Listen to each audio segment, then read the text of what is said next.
keeps on coming across problems wherever he goes. So that's funny in a sad way.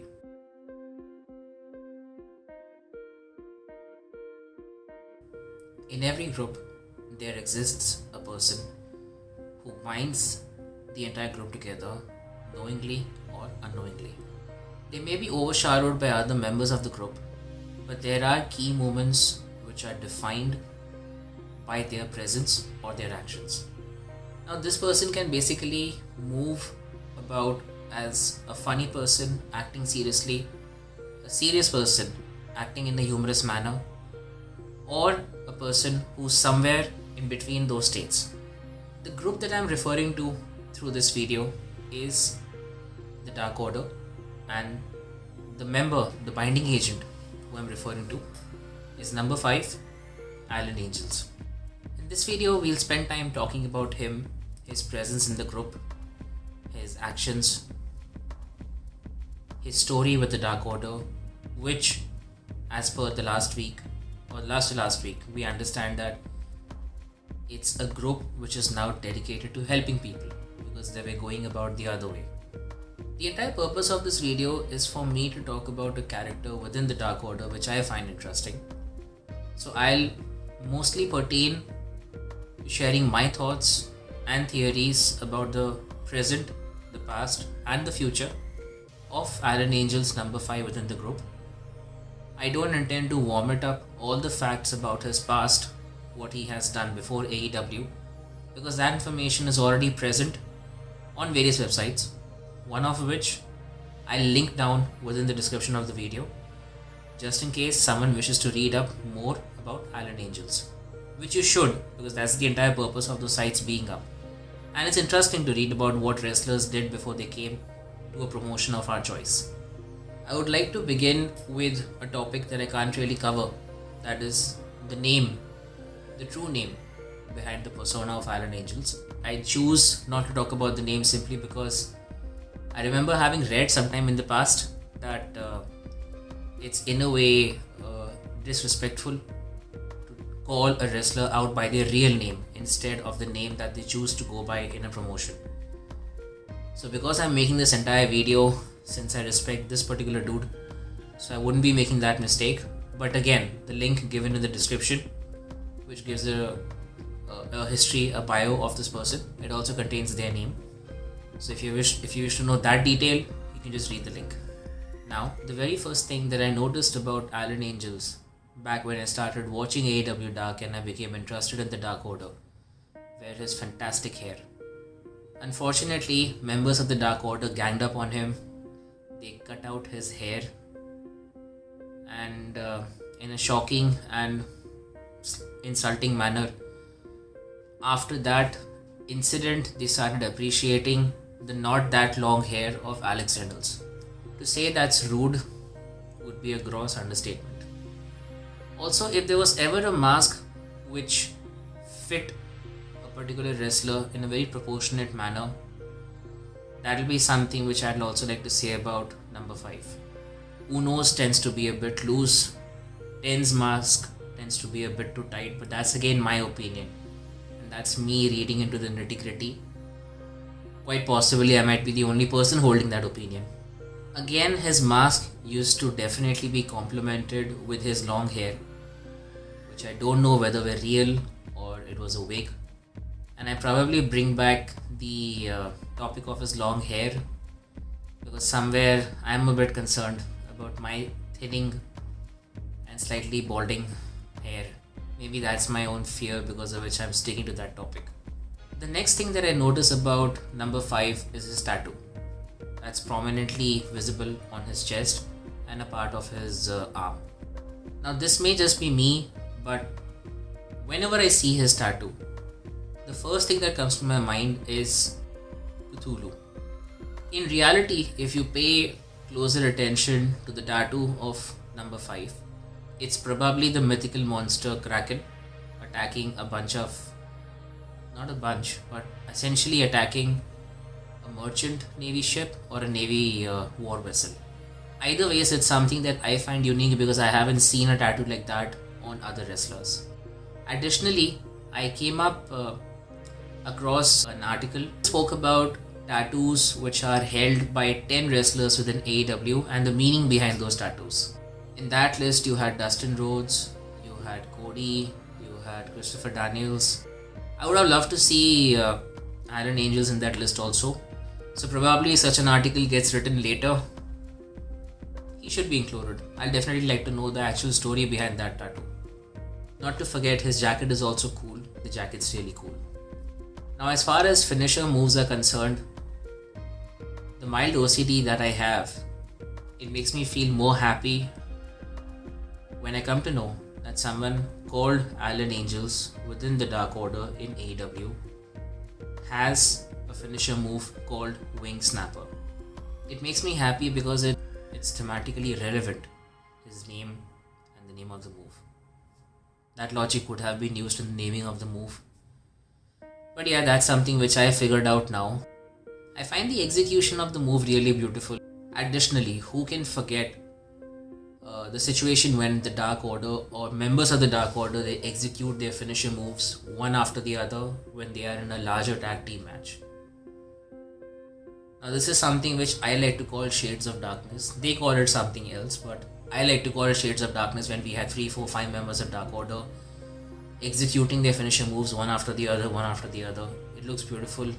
I find it super. It brings a smile to my face. Genuinely, I like it. I'm not at all being sarcastic across this video. I like the concept. I like the show. I can't stop liking. I'm a fan. I might not sound that interested, but trust me, I am really interested. On a related note, now this is something I didn't know. Tag team of 5 and number 10. I don't know why I mispronounced that. It's called 5 and Dime. So yeah, that's a cool name.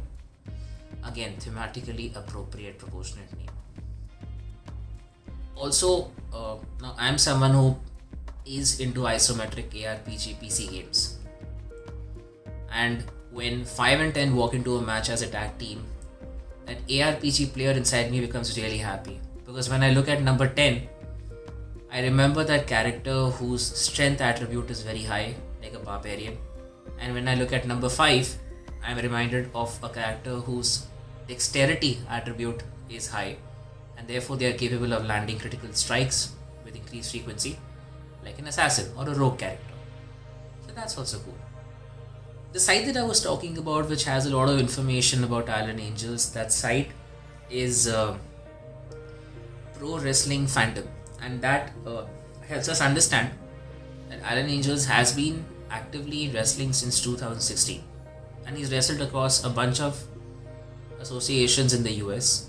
Again, I'm not going to take all of their names because honestly I don't even know most of them. If you wish to read that, please check that link which I'm sharing of Pro Wrestling Fandom. Hopefully the information over there is correct. Now let's spend some time talking about the way he's treated, not just on AEW Dynamite but also in the BTE vlog segment and Sammy Guevara's vlog from a story perspective. Now he started as an able member of the Dark Order. He was ripped at, he was sometimes ridiculed, he was made fun of. He was implicitly downvoted in discussions within the Dark Order also, albeit in a humorous manner. His actions have been of major consequence for the Dark Order. For instance, he's the one who had figured out Hangman Page's email application to the Dark Order. He's the one who kept on trying to be friends with Hangman. And yeah, I believe that he has considerably contributed to Hangman becoming friends with the Dark Order. And that's something which we saw in Hangman's intro, which comes up whenever he comes into a match, wherein I believe it was 2 weeks ago where it spoke about Hangman Page having made new friends recently. So that's amazing, that's interesting. Also, on a side note, not involving Alan Angels, but long-term storytelling. Wonderful in AEW because now this is something I didn't remember, but I read, I believe it's called the Elite Daily. There's this handle on Instagram, and it had mentioned how Hangman Page many months ago had spoken about how eventually once he gets rich or he gets a lot of money, he will buy a lawnmower. And as of now, after having defeated Big Money Matt Hardy and winning his first quarter's earnings in 2021, he actually went out and purchased a lawnmower. So that's long-term storytelling. That's sticking with what you have said in the past. So the past actually holds significance for what's happening in the present and the future. And that's amazing. Even I didn't notice that, but now that I notice. Additionally, what's also happening is that Big Money Matt Hardy has hired individuals to make the lives of Dark Order difficult. And out of the members of Dark Order, Alan Angels has already borne the brunt. He's already been thrown through a table. So he's yet to take vengeance for that. And I'll be looking forward to him exacting some retribution from Private Party.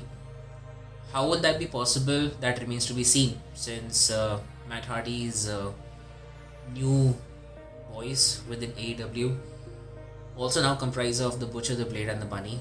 But then again, ideally he shouldn't be having problems being a member of the Dark Order, because the Dark Order has 3 tag teams within it. So if he gets outnumbered, he can outnumber the group that's outnumbering him. That makes sense. Simultaneously, his dispute with Charlie when it comes to the boy band tournament, which we keep on seeing in the Sammy Guevara vlog, that's hilarious. The dude keeps on coming across problems wherever he goes. So that's funny in a sad way.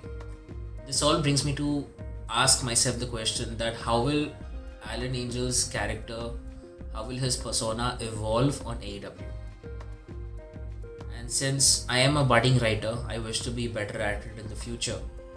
I think there are 3 scenarios which come to mind. Scenario 1, he stays as is. He keeps on winning matches with 10 in a tag team style, slowly and steadily. But his standing and his reputation in the group tends to remain the same. He's still the butt of jokes. He still gets ripped on. Just like Anna rips on Stu. No, Anna just essentially throws Stu whichever direction.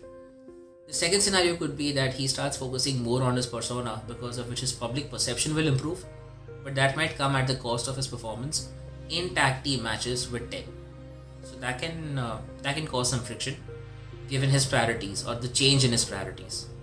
The third scenario pertains to number 5, focusing more on the aggression and his performance in tag team matches. It might not always result in a win, but that'll at least make people understand, make people observe that something has changed within this dude, because of which he is more faster, more stronger, more smarter in matches. Now this can cause friction in the group in terms of probably creating a new precedent within the group. For example, Anna's aggression towards Stu tends to be normalized by this point. Again, I hope she recovers soon with her shoulder surgery, on a side note. But just like her aggression is normalized, so probably number 5's newfound aggression could potentially get normalized. This would result in a slight, like a mini power shift, or shift of the power balance between the Dark Order group within the Dark Order group. And that'll itself give rise to a couple of nano stories within the group. That'll also be interesting if you think about it. Having said all of that, I love the show, I love the group, I'm definitely a fan of Alan Angels. I enjoy his wrestling as much as I enjoy his character work on the vlogs and on the show. I look forward to how he progresses, not just with his tag team record or individual singles record, but also in terms of his boy band, and also with respect to his standing within the Dark Order. As a fan, I wish him the best of luck. That's it for this video, folks. If you all liked whatever thoughts, whatever commentary I shared in the video, please do like it, or please do drop in a comment.